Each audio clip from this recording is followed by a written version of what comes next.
Assalamualaikum warahmatullahi wabarakatuh. Salam sejahtera. Bapak dan Ibu sekalian, kali ini kita mengangkat topik terkait dengan debat Cawapres keempat. Bahwa perdebatan ini telah memberikan kita pandangan baru terhadap anak yang mewakili anak muda dalam Cawapres kita yang ini nomor 2. Sebagai pengamat, kalau melihat dalam debat kali ini, justru anak muda ini memperlihatkan bagaimana dia dengan bagusnya melecehkan lawan debatnya. Dan anak muda ini juga memperlihatkan bagaimana dia dengan asiknya mempertontonkan seolah dia mempunyai kemampuan yang di atas daripada lawan debatnya. Suatu hal yang sangat ironi. Tetapi itu terjadi. Padahal debat Cawapres ini adalah referensi yang akan berlanjut terus sampai Indonesia mencapai tahun emas di 2045. Tapi bagaimana sebetulnya perdebatan ini? Mari kita lihat dengan secara terbuka. Artinya kalau tidak baik ya kita katakan tidak baik. Nah, memang Cawapres nomor 1 langsung melakukan serangan di saat penyampaian visi dan misinya pada sesi pertama. Dan itu langsung menyerang. Hanya memang kali ini mungkin ya tidak kena sasaran. Karena kalau dia mengambil referensi saat Anies Baswedan capresnya saat itu menyenang capres 02,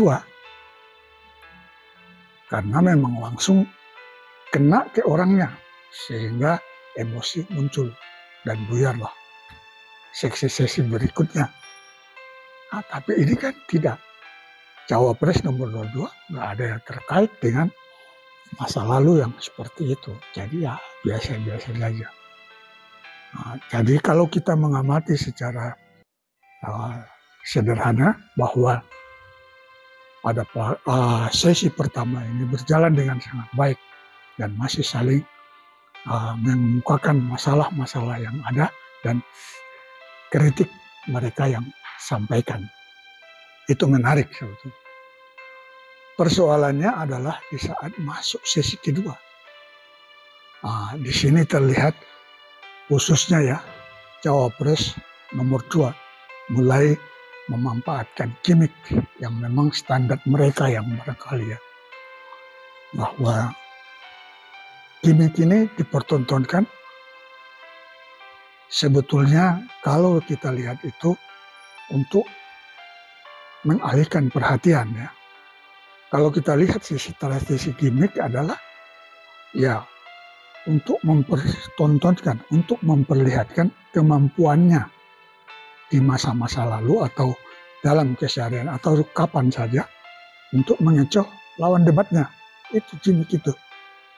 Dan itu dimunculkan dengan masalah green inflation di Prancis.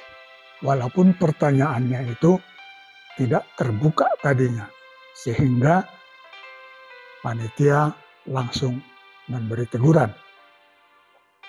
Nah, yang menarik di sini sebetulnya apa yang disebut green inflation ini justru bertolak belakang dengan kondisi Indonesia. Cawapres nomor 2 ini bilang jangan sampai terjadi Indonesia. Bagaimana bisa terjadi Indonesia? Bahwa green inflation itu terjadi sebetulnya karena orang protes. Karena ada kenaikan pajak, ada pemakaian biodiesel. Sementara, karena di sana itu sangat mahal untuk mendapatkan biodiesel itu. Sementara di Indonesia itu sebaliknya. Indonesia sudah berhasil dengan mulai dari B30, B50 sampai sekarang B100. Dan itu harganya murah dibanding yang fosil sekalipun. Jadi pertanyaan itu sebetulnya menurut pandangan saya dan dijawab oleh Mahfud MD waktu itu sebetulnya tidak relevan.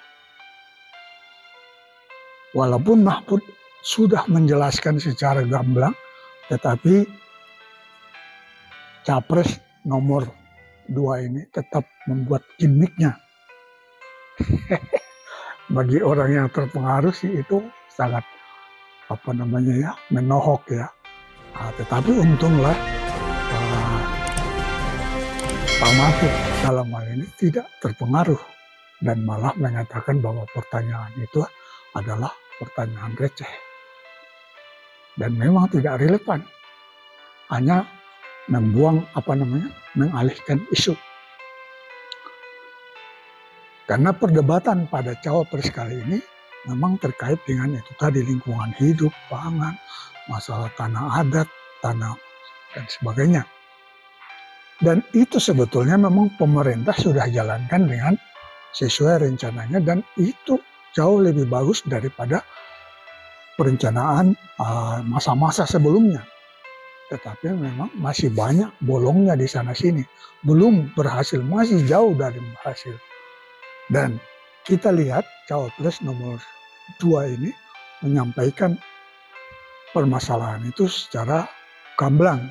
Kita dapat menerima itu. Ada lubang-lubang yang perlu diperbaiki di sana. Misalnya dari Pak Mahfud itu bilang bahwa ya kita berusaha, kita menggaungkan bahwa pertanian kita berkembang baik dari segi ekstensifikasi maupun dari ekspansi. Tapi apa nyatanya? Volume import kita dari tahun ke tahun tinggi. Jadi justru yang sangat diuntungkan adalah para importer itu, bukan para petani. Itu yang terjadi. Juga dari kritik dari nomor 1, bahwa nikel itu hilirisasi itu oke, bagus. Tetapi dengan pengaturan yang lebih bagus, yang lebih mementingkan, melihat kepentingan Indonesianya sendiri. Jangan hanya digenjot yang untung besar orang lain, sementara di negara sendiri lingkungannya rusak dan pendapatannya jauh di bawah oleh pendapatan para pengusaha yang datang itu. Sangat relevan.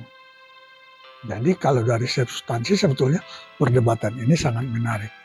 Tetapi itu tadi, kalau dari kita lihat dari cara berdebat, itu memang justru anak muda yang mewakili, yang saya katakan mewakili semangat anak-anak muda Indonesia, justru datang dengan sebaliknya. Dia mempertontonkan dan pelecehan yang sangat halus tetapi sangat vulgar dan juga memperlihatkan bahwa dia mempunyai kemampuan di atas para calon lawan debatnya.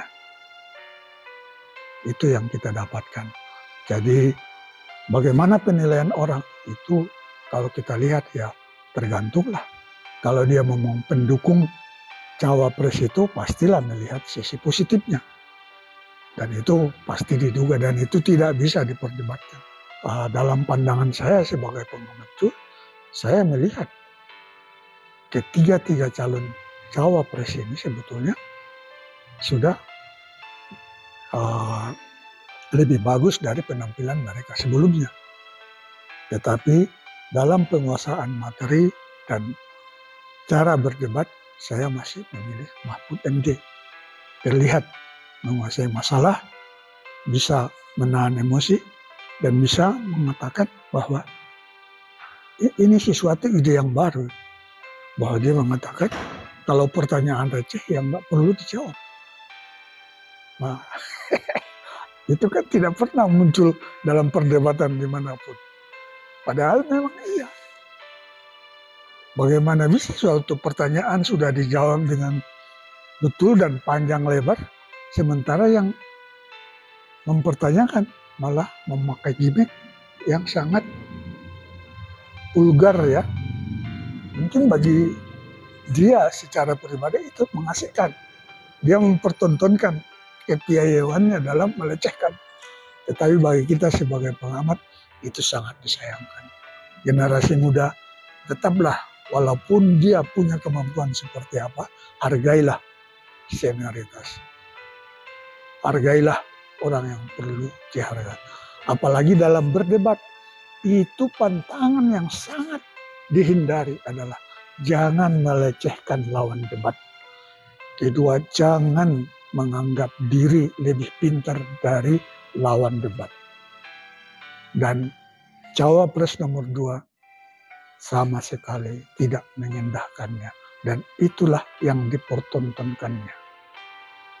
Namun begitu, terpulanglah bagi siapa yang memilih siapa. Bapak dan Ibu sekalian, wabillahi taufiq wal hidayah.